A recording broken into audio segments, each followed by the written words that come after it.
And hello, everyone, and welcome. This is our first of an MSP Roundtable, a candid conversation series. We're very excited to kick this off with all of you and my three very amazing panelists for the day. So I would like to take a moment and introduce them all, and then I'm going to have them introduce themselves a little bit as well. But joining us today, we've got Joy from Connectwise. She is now the Senior Cybersecurity Education Director, but has a long history in the MSP and cybersecurity space. So she'll tell a little bit more about how she got here. And then we've got Krista with Consilien. She's their Chief Revenue Officer, so has a really unique perspective, primarily around some really awesome marketing pieces that I'm excited for her to share today. And then we have Tammie, who is the President of Cyber5. Also very long history in the cybersecurity space, and excited to have her share a little bit more about her journey as well. But for now, I'm going to have each of my panelists go around and tell a little bit more about how they got here. So, Joy, I'm going to put you on the spot and have you go ahead and tell how you arrived in this space. Sure, Becky. And first of all, thank you for having me, and compliments to you for the panelists that you have on today. It's really an honor to be working with the three of you. So I am with Connectwise now. I had my own MSP in Los Angeles for 21 years, however, and I joined Continuum last year after successfully selling my MSP and was adopted into Connectwise as a result of the acquisition. So that's been kind of a whirlwind tour, very interesting to see, you know, all the changes that are taking place. But in my MSP, I had focused on cybersecurity from 2014 till the point of selling my MSP. So I have the technical background with the cybersecurity credentials, as well as a lot of experience in how do you do that pivot from being standard IT infrastructure to really security focused with the marketing and everything that goes with it. And very excited to be here today. Awesome. Thank you for joining us and for taking time out of your crazy schedule. I know you're doing some presenting and whatnot to all different countries right now. So appreciate you taking some time today with us. Tammie, on my view, you're next in the list. So Tammie, can you tell us a little bit about how you arrived in this space? Sure. I started in the MSP space as well, working in an MSP with my husband, who runs Marketry Solutions. And then in 2014, that's kind of a buzz year for all of us, because 2014 is when NIST put out the CSF, and we all sort of rocked back and pivoted in one direction or another.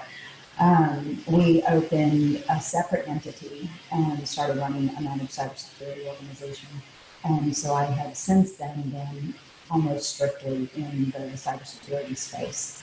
And it has been an interesting journey, because we've had the opportunity to see how the two entities build out and then how they work together in order to provide a full set of services for our clients, and how we balance the differences between those two organizations.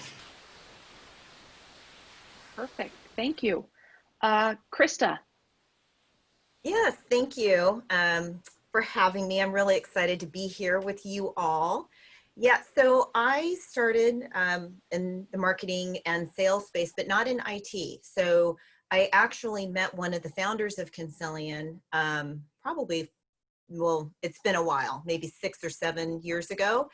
And he needed help with the website. And so, I helped him with some marketing, and we started talking, and he was talking about where he was in the business and what his vision was, and that he needed some guidance and some help. And so that's how I really started. I really liked his vision. I liked what they were doing. And I had to immerse myself into the MSP world. So I formed a lot of partnerships quite quickly so I could begin to learn the language of the MSP.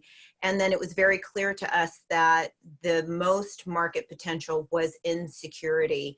And the founders of Consilien have deep roots in business continuity and backup disaster recovery. So it was a nice and strategic transition into moving into security. So, and that's where we are. Perfect. Well, again, thank you all for giving us your time today. So we're going to run this a little different. We're going to try and keep this as much as possible a true roundtable. So at any point, feel free to jump in. For those of you listening in today or joining us, please send us your questions in chat. Make sure that you send that to all panelists plus attendees, not just all panelists, so everybody can kind of see what's going on. And we'll try and answer as many of those questions live today as we can, but feel free to interact with us as you wish. So we're going to cover a little bit of different content today, so we'll kind of jump subjects as we flow through, but we have done a couple prep calls, so we have a bit of an agenda as well. Let's first kick it off. I think this was an important one to start with for this panel in particular on what does effective cybersecurity look like? You know, we talked a little bit about how it's a combination of human and technology, but I definitely wanted to get a little bit of insight into what that looks like in your organization and how you treat that with some of your partners. Are we jumping? Are you? Yes, please jump, Tammie. Okay, I can tell you how we work on combining those two in CyberFi in my organization. So technology is a tool, right? It really doesn't function without a person. Any program that you run is only as good as the script that a person wrote behind it. Any execution of a tool is only as good as the person who is using it to execute it. So a tremendous amount of cybersecurity involves understanding and explaining things and being able to communicate both the importance and the execution of security within an organization. So you have to be on that front level of interacting with the management, interacting with the C-levels in the organization, understanding what's important to them, what they need to have protected, and communicating to them why it's imperative that it be protected through technology and in the virtual world. But it doesn't do you a whole lot of good if you're only talking at the C-level, right? Because the day-to-day people that are actually unlocking the doors and letting people in through the virtual world are the general staff all the way out. So we have to run all of our policies, have to be trained, all of the procedures behind that have to be explained, not only by the managed service provider, not only by the IT department, but also by the front desk help, also by their sales team, also by having help us in every single organization, the financial department. They need to understand the importance, the why, and they need to understand the procedure, the how. I agree. The people, process, technology, you know, those are the three pillars of cybersecurity. And the technology part has been just nailed really well by MSPs historically. I think that, you know, as myself as an MSP, what I learned early on is that no matter what I was presenting as a solution, if I wasn't doing the proper training, implementation, and policies behind it, it wasn't being adopted in the way that would make the technology solution as successful as it should be.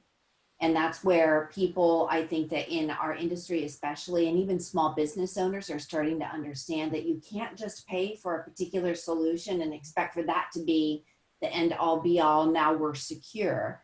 And it shouldn't be sold that way to them in the first place, you know? So the much broader conversation that we are all working on, and I think that both Tammie and Krista are great examples of doing this the right way, is let's talk about risk and business impact, and let's not just focus in on a DNS filter or advanced endpoint. You know, the holistic view of it has to be brought in to the conversation with all parties involved understanding what their role is.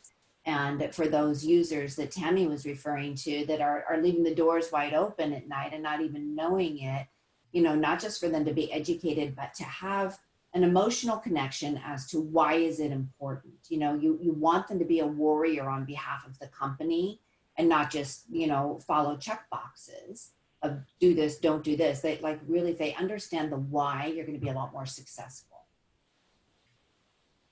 I don't know that I can add much more to that. I mean, yes, yes, yes, and yes.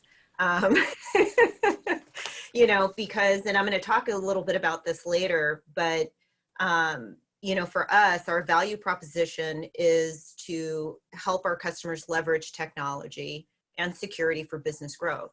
So again, to both Tammie and Joy's point, that we're solving business problems for them. We're helping them with their objectives. And I think that's where that holistic, compassionate human view really comes in, because you're right, it's not just a technology issue.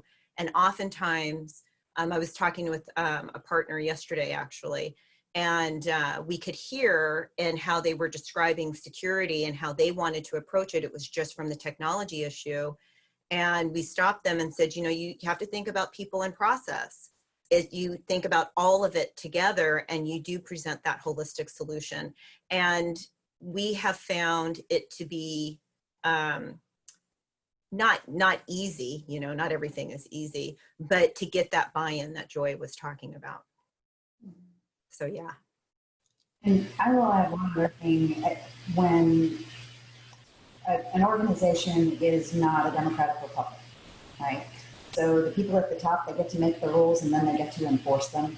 So even though we go through and we write policies and we train staff on those policies and we teach them about the processes behind that, we also verify that they're following those policies. Mm-hmm. So we do use the depth and breadth of technology to enforce policies. So while we may teach you not to send personal information through the email, we're also going to put technology in place that makes certain that you can't. Right? So we do use technology to enforce the rules that are put in place and the reasons that everything's done. Yeah, but to all of your points, I think that buy-in piece is such a critical step that, you know, yes, it's not a democratic republic. You can set policies all day, but if people feel like they're just checking a box and aren't an active part of every element of your security, be it at your level or your customer's level, I think you're definitely missing some big elements there that just can't be overstressed. So yeah, we're getting a little bit of feedback on Tammie. I'm reading, you're correct, Kyle. The mustaches just would not have the same effect if we were using those filters. So I think we'll keep this a fairly filterless conversation today, but we'll leave that to the Kyle level of the Huntress webinar series. Let's definitely talk though too a little bit about some of that internal security hygiene. You know, people like to say it is protecting your house. What have you found in your different organizations and the different ways you're approaching it? What has been some of the most effective parts then that you've used for protecting your house? You guys want to go first? I mean, we are teaching a lot about this at Connectwise, but I'd like to hear from the MSP level today, how you guys are protecting your house or what you're doing. No? Krista, do you have anything to say? So my personal home, or how we're protecting the house? You know what I mean? How we're protecting the MSP. Yeah, I mean, the guys are doing all the right things, right, in operations, and I did speak to them specifically about this. You know, so we're doing the MFA, you know, the SIM. You know, we're doing the internal reviews, the admin rights. I think that we're doing all the right things on the technology side. And then also we have our weekly staff meetings. And so we talk a lot about cyber hygiene, what's new. I went through Joy's training again, which was wonderful. And we're going to add, there were some new things that came up during that. And so we're going to redo our security training to our team as well. So it is top of mind. And one of the things that is important when you're selling, right, is that you're in integrity. Mm-hmm. And so I have to be confident that we're eating our own cooking. And so that's one of the reasons why we're constantly talking about security and sharing information and doing all the things that I think are right. I think that one of the things that MSPs could take advantage of is they themselves are small businesses. Right. And as you go through to lock down your own house and you know, one of the great ways I communicated the importance of this was that I would share with my client when I had my MSP all the adjustments we were making internally, the additional investment, the ongoing, you know, constant dialogue about it. I would give them examples of when one of my staff members would walk in and do something unsolicited that would help support the importance of cybersecurity. And so they got to, all of my clients got to walk on the journey with me as an MSP. And I would constantly relate it to, I know what it's like to have to find extra money in the budget. I know what it's like to have to take the time to have the constant dialogue with the staff, because these are things that I'm doing myself. It's not like I'm just telling you to do it. Mm-hmm. You know, it's ultra important for me, and it's ultra important for you. So I think that using your own MSP as an example of like blazing the trail is important. You know, make it relatable. All of that makes sense. Did that audio improve? A little bit. Yes. A little bit. Okay. The most important thing, and what we find most often as an MSSP when we work with MSPs is that they haven't fully implemented their own security stack on themselves. And that's been mentioned already, but really that is worth highlighting. What do you do to protect your own house? You do the same thing that you're doing to protect all of your clients. So when you are seeing to it that your clients have a third party run an annual risk assessment, you should be doing the same thing on your own organization. Knowledge is important. Knowing what's happening in your organization, having someone else come in and take a look at things, that's really important for you to be able to implement your security procedures on your own organization. It's Absolutely. a cultural thing. We did. It's that culture. Sorry. No, you're good. That's. Yeah, you know, that integration of the cultural mindset, because then it is easier, to Joy's point about transferring that to your customers. You know, we're not just selling security. You know, we really know that this is the best thing for our business. It's the best thing for your business as well. And that really comes through when, again, you're in that integrity. So. Absolutely. There's a couple questions that have come through. I want to make sure we're kind of answering those in real time as we can. There's a lot of them coming through. So start with the first one. What do you do when it's the people at the top not following some of those policies you've set? Any words of wisdom there to encourage those leaders to follow the policies? That's usually a failure in communication. So the person at the top holds the most responsibility. They are responsible for seeing to it that payroll is met every 2 weeks, right? They have however many families relying on them. So if you're effectively communicating the risk to their organization, and that is understood as a risk to their being able to fulfill their responsibility to their staff, then usually you get better buy-in. Towards the beginning of this, 2014, 2015, we had CEOs, principals, owners, and organizations that would refuse to accept password policies, that would basically requirements. But that hasn't, did you lose me? That hasn't been. No, that went clearer. Yeah. Much better. That hasn't been a problem over the past 3 years. The more we get the communication through to the C-levels, the more they recognize the threat, the more they buy in. Yeah, I agree. I mean, we haven't seen that either. I think one of the effective tools is doing the security training for the whole, for the whole organization.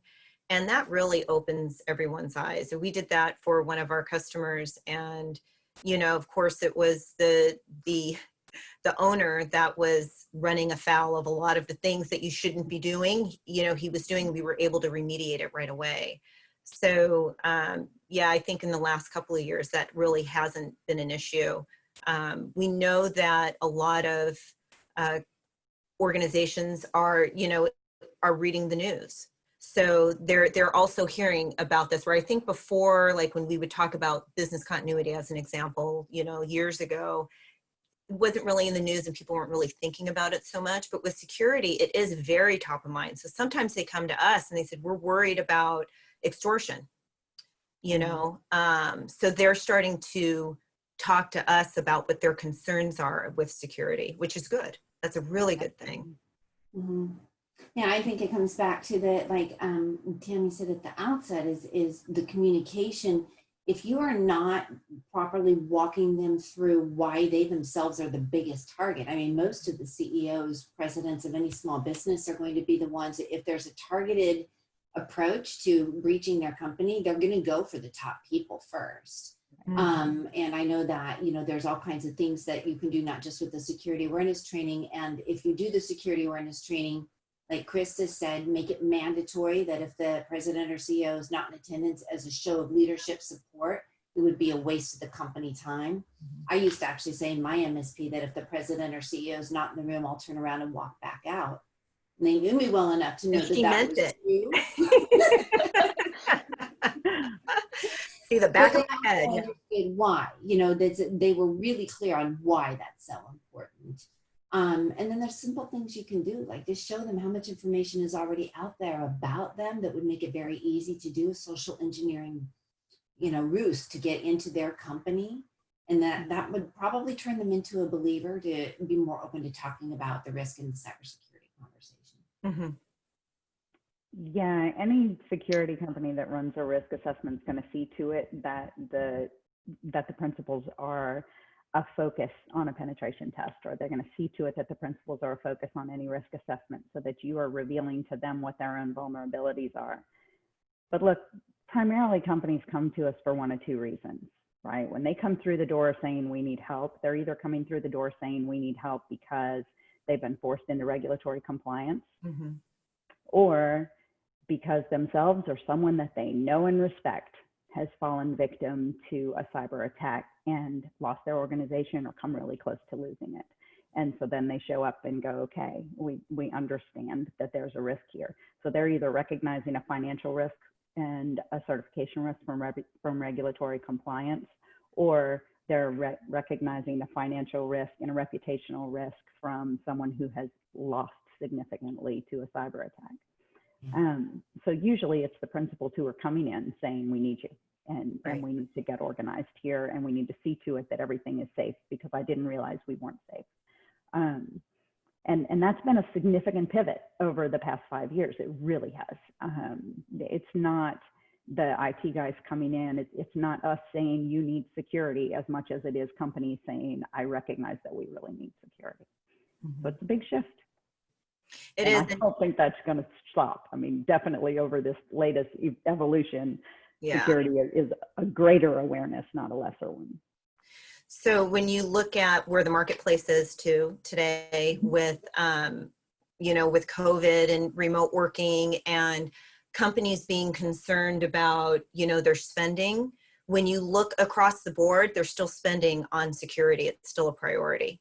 They may be cutting other areas, special projects, but they're not cutting back. At least that's what the studies are showing. That's what the surveys are showing right now. And it makes a lot of sense. You know, we're in an era where we have to protect what's important, you know, and an intelligent C-suite, an intelligent board, an intelligent business owner recognizes that and is going to take intelligent action. So I think for MSPs that, you know, haven't really incorporated security into their organization, now is really the time to do it. Or partner with somebody that can help you to do it. Right. That's I think those are the MSPs that are having the hardest time convincing the small business owner that they need to be focusing on security, because they haven't been moving along. Yes. And, you know, I see that Consilien and Cyber5 have done a tremendous amount of investment over the past couple of years to be, you know, thought leaders, to be moving ahead constantly, putting the right information out there, having the right communications. And this is something that a lot of MSPs are just now starting to understand they need to do, that they can no longer sell the Band-Aid or the widget, right, and be respected as an expert when it comes to cybersecurity. And that's then the presidents of their small business clients are looking at them and going, convince me. I don't understand why I need it. They haven't been properly educated. Right. I'm too small. Well, you know? That's fair, though. I mean, I hear you. there's always going to be a spectrum, right? A spectrum of awareness and a spectrum of need.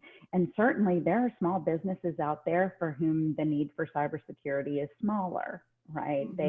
They aren't in as big of a threat vector as other organizations are. So there's always going to be a spectrum of need for what levels of security, of information security and cybersecurity need to be implemented within an organization. That's true with technology on any level. So when an MSP goes in, there's a spectrum of need within an organization for what level of technology needs to be implemented in that organization. That's not going to change. And I think their awareness is similar. So the greater their need is, the greater their risk is in general, the greater their awareness is, right? Agreed. Very true. Keeping then with the next question, and Krista, this was your statement, and I think that this might be a really unique area to get your opinion on here. The statement then was, big fan of the eating your own cooking mantra. Would it be weird for an MSP to use themselves as a case study to educate prospects? Well, that's exactly what Joy was talking about, actually, was she used herself as a model. I'm a business owner and this is what we're doing. So I think in fact, that would be a great way to start the conversation if you're an MSP and you haven't. It's like, this is what we're doing for ourselves. And I would be remiss not to offer the same level of care and concern to help you with your business at this time. You know, if I didn't, I want to share with you. I think that would be great. I would, so I'm also of two minds of it. I don't know if I'd publish a case study about what I'm doing on my MSP on my blog, but I would certainly take that in to have some intelligent conversations with my customers. Absolutely. Yeah. So there's a comment in the comments. There are a few comments in the comments, but Yes. There's a comment in the comments about smaller businesses needing to be more process focused and use preventative security. And I just want to clarify, when I'm saying there's a range of need for security and a range of awareness, I'm not saying that anyone has no need whatsoever, right? And certainly when you're dealing with a smaller organization that has a much smaller budget, you're not putting in security, information, and event management on their network, right? You are helping them with preventative measures. You are helping them with additional security measures, and certainly with security awareness training, because their best defense is to see to it that their organization is aware, that the people in their organization know how to behave in a secure manner and how to handle sensitive information, and that they have monitoring and awareness in place. They have those preventative systems put in place. So while there's a range, there is a need for everyone, from the smallest business all the way through the enterprise organizations. It's just a different need. Yeah. I also think too, we've had a crisis, right, in this country. And so we need to review our incident response plans. Every organization, small, medium, large, we all need to look at that, because nobody was envisioning a pandemic and we'd have to send our entire workforce home. And so, even again, looking at our own incident response plans, going over that with our current customers, that's a great way, to Tammie's point about the spectrum of need. Everyone still has a need for security. You still need an incident response plan. You need to think about, what if something like this happens again? Or, because even when people are small, sometimes you'd hear this, the feedback, oh, that's not going to happen to me. Everybody's kind of like, that happens to other people, but this happened to everyone. It happened to everyone across the board, so we've all been affected. Sure. And there were certainly companies more prepared than others, right? Absolutely. Organizations that were ahead of the curve, that already had the ability to work remotely, that already had security in place for a remote workforce, that was prepared for this. There are companies that in their business continuity plan already had a pandemic operations annex written, right, that they could act on and go, right? And then there are companies that were completely blindsided. Yeah. So again, there's a full spectrum of awareness. And for us, there's a tremendous amount of opportunity for an MSP and for an MSSP. The opportunity is big, not just in incident response plans, but in disaster recovery plans and business continuity plans. So when you step up the scale there, and maybe on a very big level, on making certain that in your business continuity plan, you cover for things like pandemics that push you into a remote workforce environment. Mm-hmm. Mm-hmm. Absolutely. So there's a lot of questions, so we'll try and balance between questions and then a few of the key things that I know we kind of wanted to talk about today. We have hit the halfway mark of our conversation already, if you can believe it. Right. So let's get through a few more questions. Let's see. So there's one rather long one. So let me get through it and then we'll see if we can answer it. So do you lead with security? And if so, what are the differentiators you see prospects keying into in the sales process? And the second part to that is also, is the offering packaged? And do you have a minimum set of products? And what is the minimum you'd consider?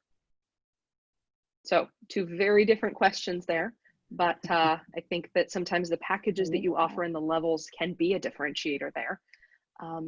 So definitely, where are you seeing that, and how do you lead with security?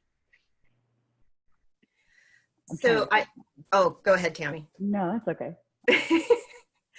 So I am going to talk about that in my part, but I can talk about it now. So Tammie was talking earlier about compliance. So one of the things that, we want to look at is what's really going on in the marketplace. And so in California, there's the California Consumer Privacy Act. And we created a special package just for that and went out to our partners with it as an example. So it was a very successful campaign up until the pandemic hit, and then we're going to revise it and continue to move forward. So you have to listen for what's going on.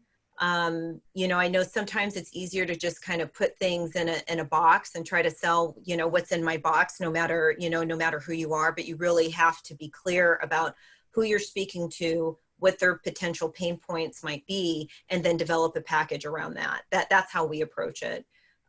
With our customers, also doing the quarterly business reviews and educating them about security and about what's going on within their industry during the QBR has been very successful, so that they're getting an education, not just saying this, we've hit this metric, so we can improve here, but really taking the time to sit down with them and saying, these are the threats that we see that are out there right now. These are the statistics, and that's been very successful. So if I were starting over, I would start with my current customers and move in that direction, really look at what their needs are and package something around that. I hope that is clear. Yeah.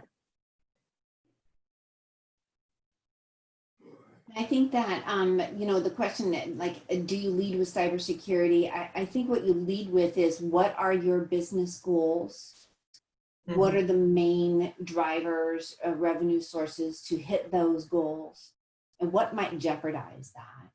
So, because we can make them more productive, more efficient using technology, but really what's going to jeopardize you hitting your goals and your business objectives is how the cybersecurity comes into play as part of that conversation. But so if it's a prospect, you would be having the conversation anyways, really getting to know them and their business. If it's an existing client, I think one of the traps that we sometimes fall into is that, if I've had a client for 7 years, I think I know everything about their business. But when you have a conversation about, tell me what your goals are for this year, it's interesting to see what kind of things they may be thinking of, considering, or planning that actually does kind of segue into technology somewhat. Like maybe they want to open up an e-commerce website, and they didn't think to have the conversation with you because you've been doing Office 365 and SharePoint for them, but not involved in their website. Like there may be some, do you know what I mean?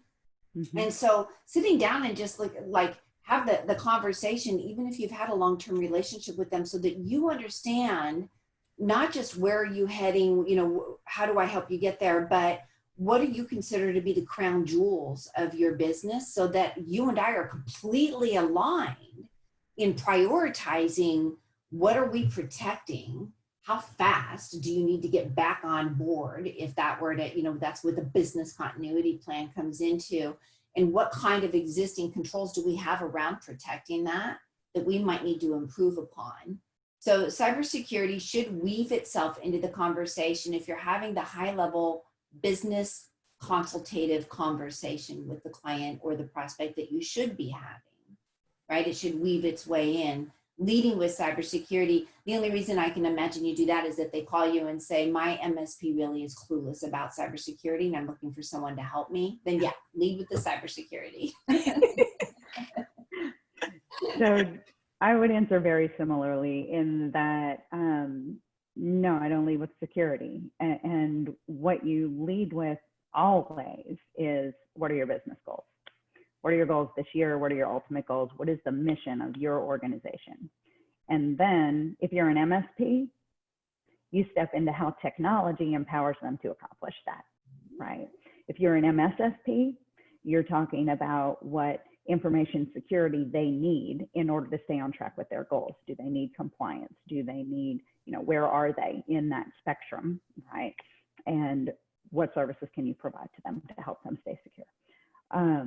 So it's a different conversation, but whether you're an MSP or an MSSP, what you're leading with always is the client, not your services, right? So you start with that conversation. And I think probably the question was, once I'm past that, what is it that you're talking about, right? Because I think we all know that when you sit down to talk to a prospect, or when you sit down to in a QBR to talk to a client, you start with, what are your goals? You know, this is what I have listed as your goals for the next 3 quarters. Have they changed? You know, is there anything we need to change on this platform as we move forward? What's your timeline looking like? How'd last quarter go for you?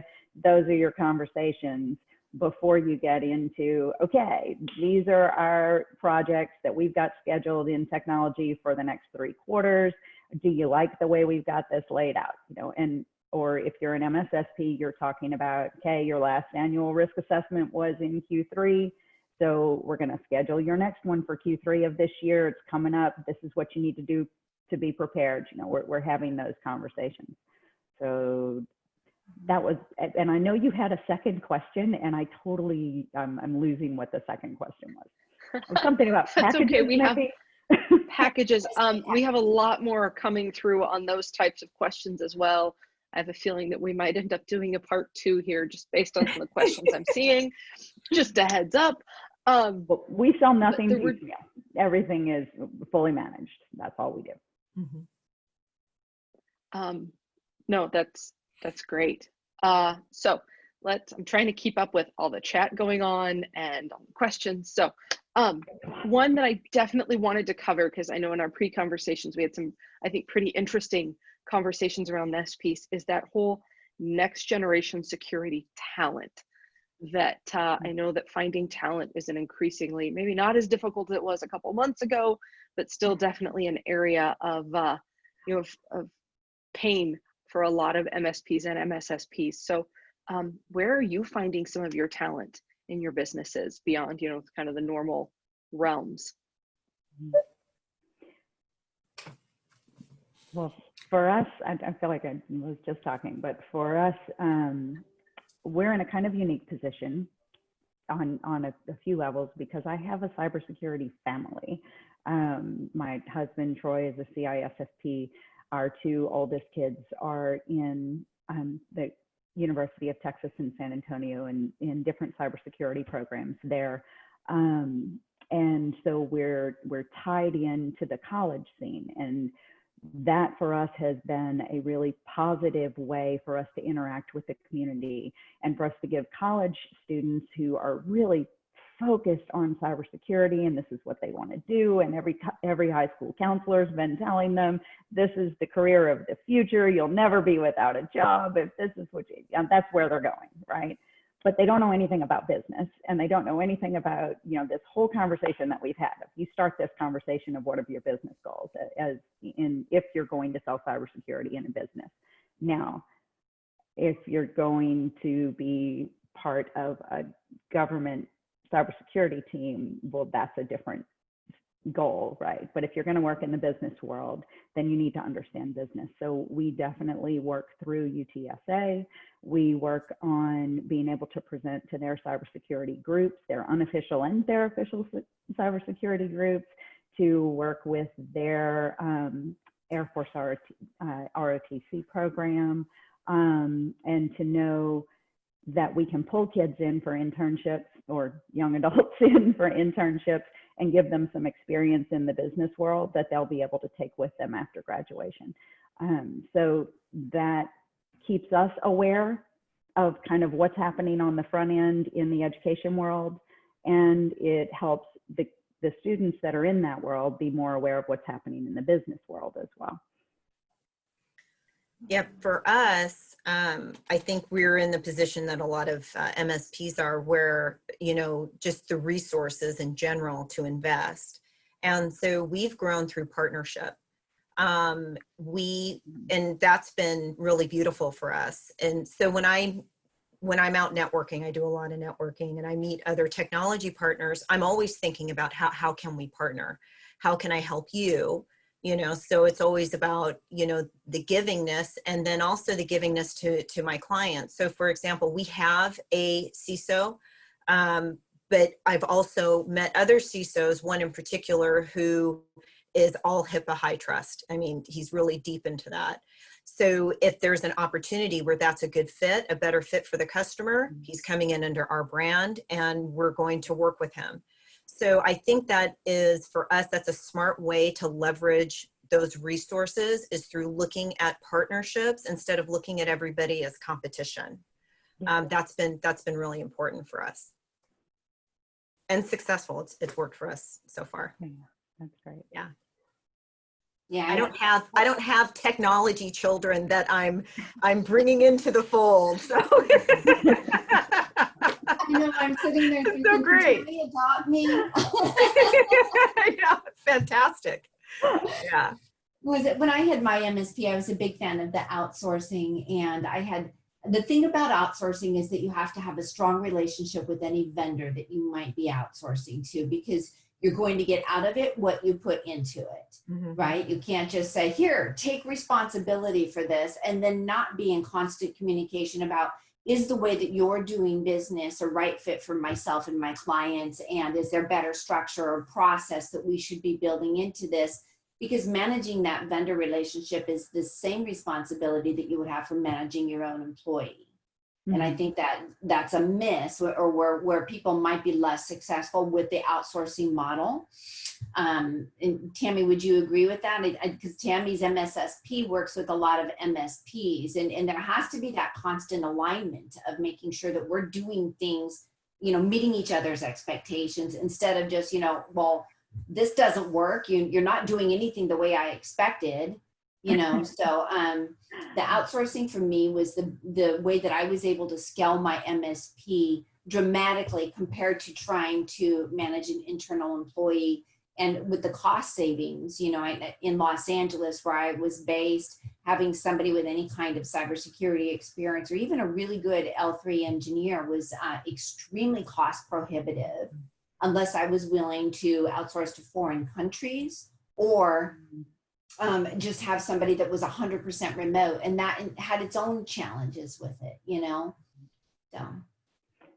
Yeah, I'm 100% aligned with that discussion. So for the vast majority of MSPs, right? Not for all of them, but for the vast majority of MSPs, forming partnerships with security organizations that you trust, and then working with them, allows you to grow your business in a secure way and with a tremendous amount of integrity.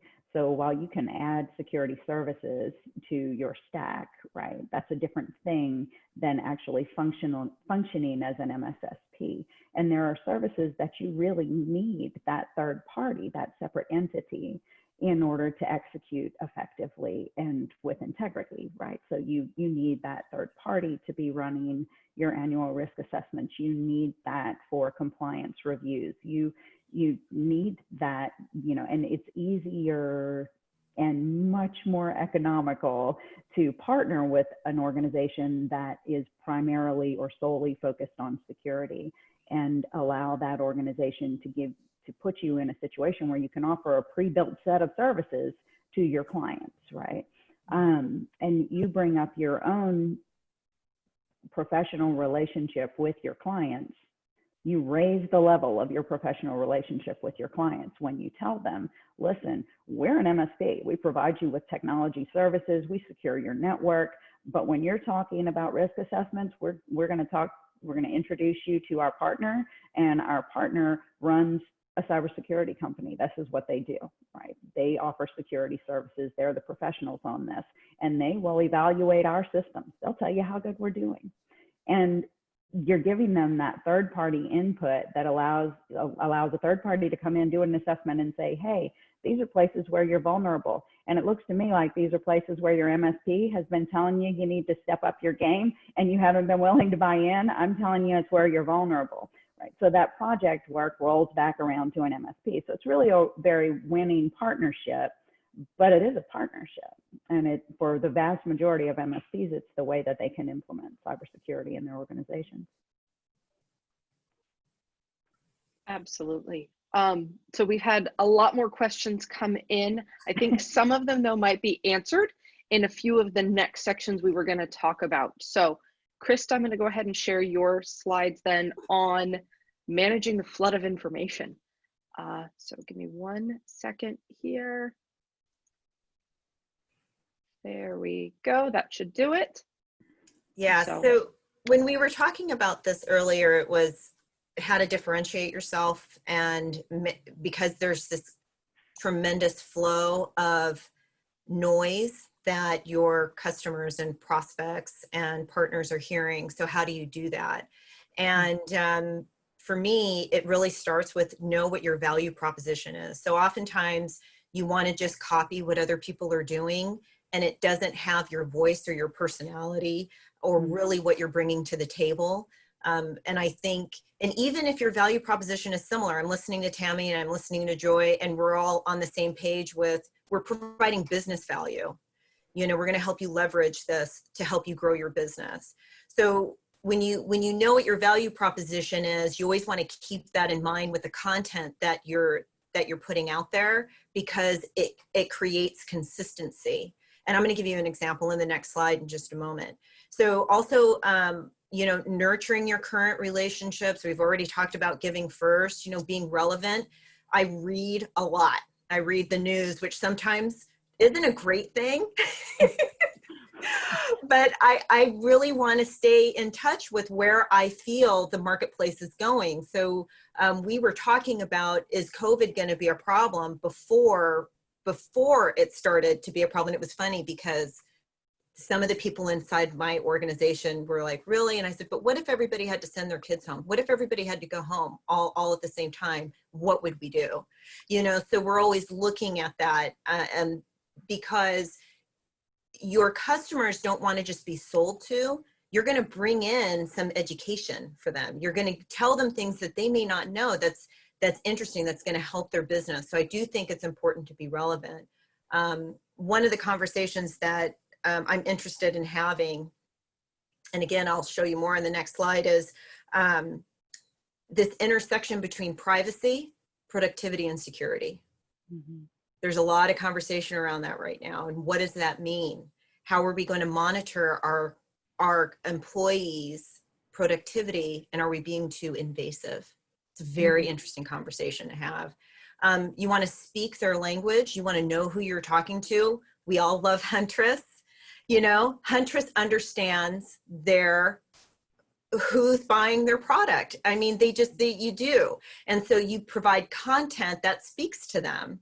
And so then they're talking to you. So I think that actually we're living in a very good example of that.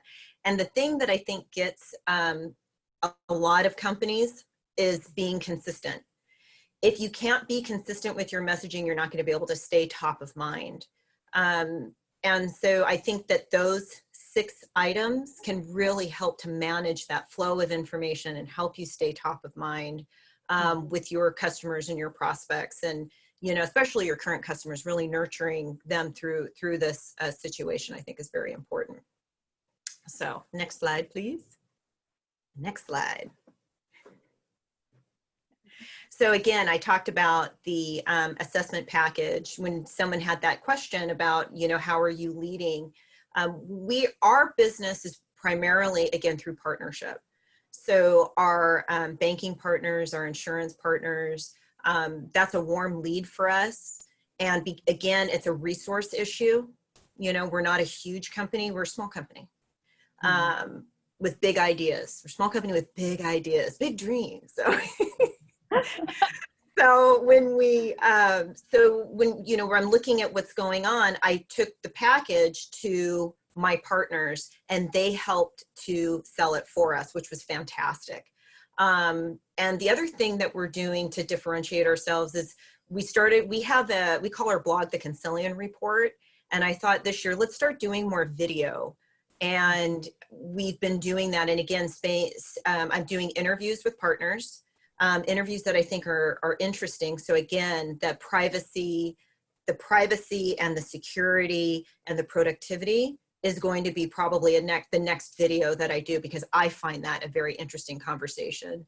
And then we did a series called Navigating What Comes Next with the COVID and we interviewed different partners on, you know, how they might reimagine the workspace. So we talked about remote working, we did Teams, and we had the woman that I interviewed did a demo on Teams, and that one was actually very popular. I interviewed a bankruptcy attorney because some people are really thinking about reorganizing their organization, restructuring their organization. And actually that blends with what our value proposition is, which is we want to help you manage the risk in your business. So everything we do matches with what our value proposition is. So anyways, that's what I got. That's what I got, Becky. Hey, that was perfect. And now, Tammie, there's a question in here that I think your section will be able to answer beautifully. The question is that our MSP has technicians with security and certs. We layer many of the modern security products. We even had a 2-day internal security assessment. Does this make us mature enough to start marketing ourselves as an MSSP? So let me pull. I'm looking for the question. It's in the Q&A section. So it's a whole different section of questions that are very hard to keep going back and forth between. But yeah, so, and I can actually copy and paste it into our panelist file here. I got it. I opened the Q&A. Okay, beautiful. But you work for a technology company. Just saying. Hey. All right, so I'm going to go ahead and share my screen again so that we can go through the stuff that you brought to share, because I think that is a great way to answer this question in particular. So. Okay.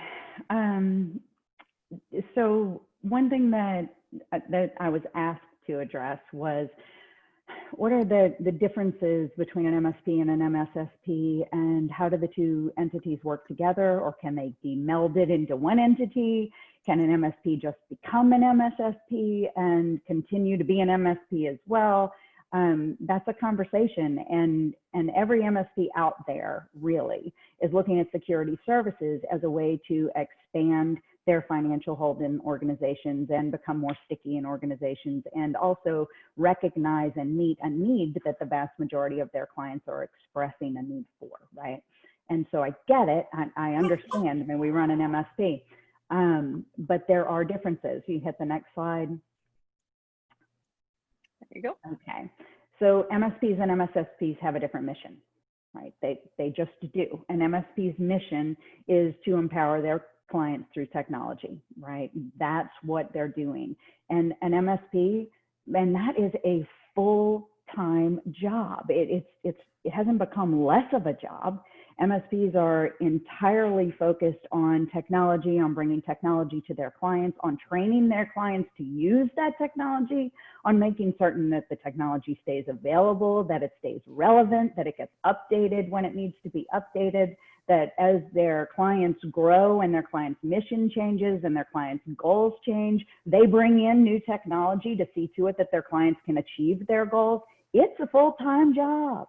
And their staff needs to be trained on that technology and needs to be looking at what's coming in the technology world.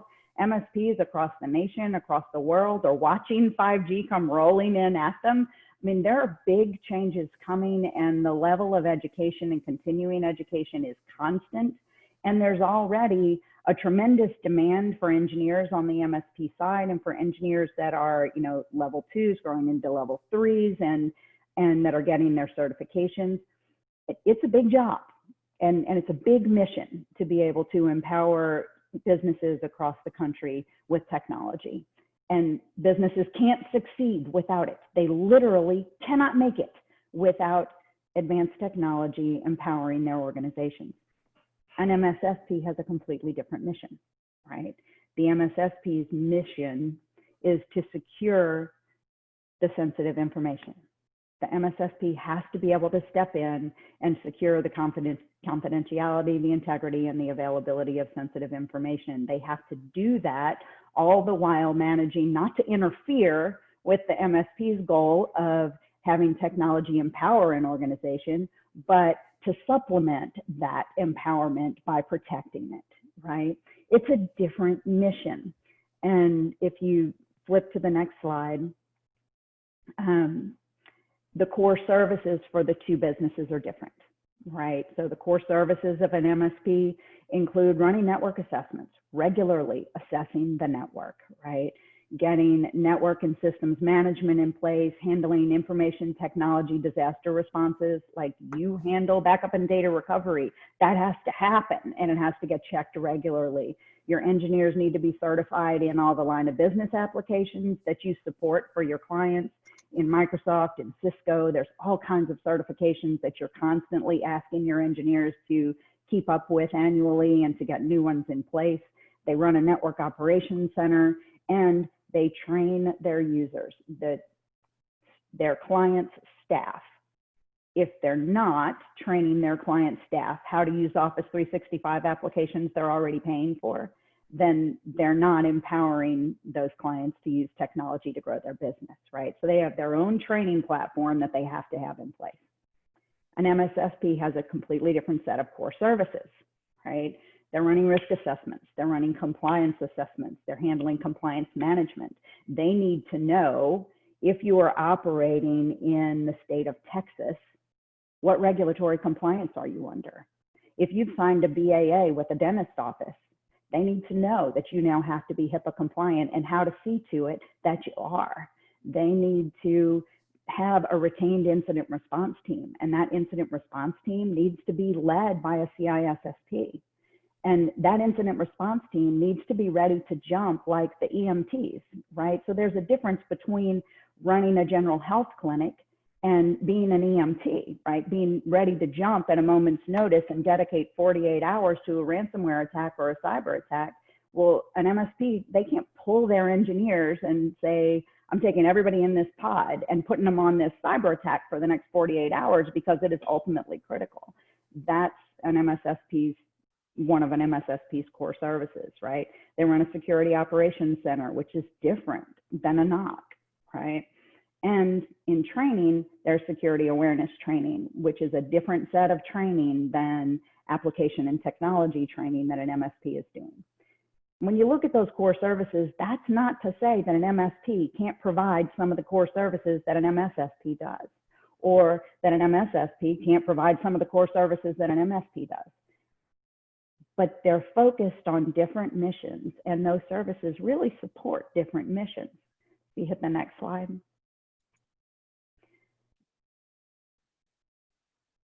Traditionally around the globe, one of the ways that we tell a difference in culture is that there's a different language, right? You have a different language, and it really defines a different culture. The French speak French, and their culture is really different than the Germans who speak German. And although we live in a global society where we're all involved with each other, there's something really important to those cultural differences, and they're frequently defined, or always defined, by some language difference, and frequently a language barrier. That's really true in the MSP and the MSSP world as well. And it's a slide I'm sure y'all can read on your own. But if you scan through what's in the MSP's language, and they're talking about things like DHCP and VDRs and patching and IP configs and NS lookups and trace RT, and they're asking their clients every day, have you rebooted? Like, before you tell me what the problem is, have you rebooted your computer?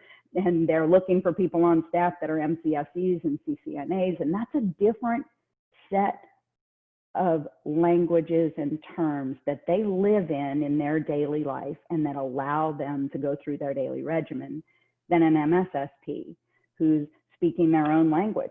They have to know the MSP's language. They do, because they have to be able to work together, but an MSSP has to deal in a daily regimen with a completely different language, right? And all kinds of things that an MSP really shouldn't be taxed with having to have all their engineers learn, like what is CIA, what's NIST CSF and FINRA and GDPR and HIPAA and OCIE and the CCPA that Krista was talking about, and what about CIS and what about SIEM and ATP and what's a DMARC and a DKIM and obfuscation and ciphers, and those are all terms that an MSSP and the engineers in an MSSP's environment have to know and work with every day. And although it's fun stuff to learn, it's a different set of stuff to keep up with than what an MSP has to do in continuing education every year. And it's one thing to learn it on the outset and to know the basics of it and to get excited about it. It's another thing to deal with the constant continuing education. Every one of those things, HIPAA, GDPR, they get updated regularly. The NIST cybersecurity framework gets updated regularly. You have to be a part of that conversation. What are the updates? And you have to have input into that conversation. What should be getting changed? What's working and what's not working? And then you've got to go back to your clients and change every one of those things in their policies and hand it to the MSPs for implementation. And that has to happen every single year. It's not like you can just set it and forget it and move on. There's a whole set of continuing education that goes along with it. And the beautiful thing about it is that it's a partnership. It really is. If you hit the next slide. That's not a really popular answer for me to say, can an MSP become an MSSP and retain all of their MSP clients and services? And my personal answer, and I will tell you this is my answer, not Becky's answer or Kyle's answer or Huntress's answer, so I'll let him off the hook on all of that. But my personal answer is that's not likely. While you can be an MSP who steps up your security services, who implements amazing applications like Huntress and puts them on all of your endpoints, right? That is still an MSP who stepped up your security services. And you still need a partnership with an organization like the ones you see sitting here that are focused on security and that can offer you that third-party introduction, right? Can bring in that third-party insight, who has an incident response team that you can retain, who can perform those compliance assessments and those risk assessments, who can come in and do business impact assessments. You need a partnership with that separate entity. And so that's how we ended up with two companies starting back in 2014. You have to have an MSSP to work with an MSP, and it has to be somebody you trust, because like your doctor, they see under the skirt, right? So you have to be working with an organization that you trust. If you're going to send someone in to do penetration testing on one of your clients, it better be somebody that you know you can trust their integrity. That's it. No, absolutely. Some really great feedback going on in there. Tammie, there was a request then to share particularly that differentiator slide. So I don't know if you can pop that into the conversation, or if we can share it in a follow-up email, if that's okay with you. Yeah, you can send any of that. Perfect, thank you. And that concludes our time today. We're even a few minutes over. So I definitely did want to give Joy, though, a minute. She had some really good follow-up information for folks who want to go a little bit deeper here. So I'm going to go ahead and reshare here. Of course, of course. As being a part of IT Nation prior to your Huntress role that I'm so happy for you Yes. now. You understand that what we're doing in providing this free cybersecurity education that is specifically targeted to what an MSP needs to know has been a really exciting thing for us. So first of all, we moved our Explore user conference, it's normally in Orlando, to being virtual. And if you'll advance for the animation, we have it spread over 4 days there, and they're a half a day each. The third day on June 25th is going to be focusing on cybersecurity. And the registration link there is connectwise.com/the IT Nation. Don't forget the IT Nation /explore. I want to invite everybody that wants to go ahead and sign up for that. It's free. And then if you advance again, the full day boot camps that we have been delivering, and we have thousands of MSPs now that are receiving these certifications, and both Tammie and Krista have participated in different ones. So we have a sales track and an engineers track. You can see the types of things that we cover. It's intense, it's not recorded. We keep you engaged through the whole day. And this is free. It's completely free, which is just, I'm so happy to be a part of an organization that is spending the money and the time to help lift, rise the level of knowledge for our entire community in any way we can. And then one more slide will give you the dates that are coming up. The one that is tomorrow, the fundamentals for sales, registration has officially closed for that, but I'm going to be popping into the chat here for everybody the link to register outside of the normal registration for tomorrow's sales event. If you want to register for the engineers on either of those upcoming dates, you can just go back to the bottom URL, connectwise.com/the IT Nation /certify. And we've received amazing feedback on these events. We're very excited. Our NPS score is super high, which means that basically when we say, would you recommend this training to another MSP, everybody is giving us the hell yeah. So we're really, really happy with that. And thanks for the opportunity. I'm gonna give feedback on that real quick. They did an awesome job. So I did the CCFE, so the engineers track, and it was really well put together. It's a tremendous breadth of information to give, and they were engaging and fun to listen to, and it's a long day, and they managed to hold your attention for the whole day, which is commendable. So if you're out there and you haven't done it yet, I'd say there is absolutely zero reason for you to not commit a day to it. It's well worth your time. They do a superb job. I agree. We did the one in Las Vegas, and then I did the online. Both were fantastic on the sales side, the CCSFS. So it was absolutely fantastic. Yeah. Good stuff. Joy, thank you for sharing the link for folks to still register for tomorrow. That's an unusual opportunity for people to be able to join the day before. So thank you. And thank you to any of the Connectwise team that's on here, the IT Nation team in particular, for helping facilitate that, those last minute ads. That's awesome. And that is our time and then some for today. As a reminder to everybody, you don't have to solve all of this yourselves. Collaborate, reach out to the experts. All of these wonderful, wonderful resources are on LinkedIn. They'd love to hear from you. We will be sending out this link. It will be available then for folks to rewatch. And if you have any ideas for future sets of panelists that you'd like to see or topics that you'd like to see on this series, please email us at marketing@huntresslabs.com. And we look forward to seeing you again sooner rather than later, and have a wonderful day. Thank you, Becky. Thank you so much, everybody. Thank you so much. Yeah. Thank you. Have a good day. Bye.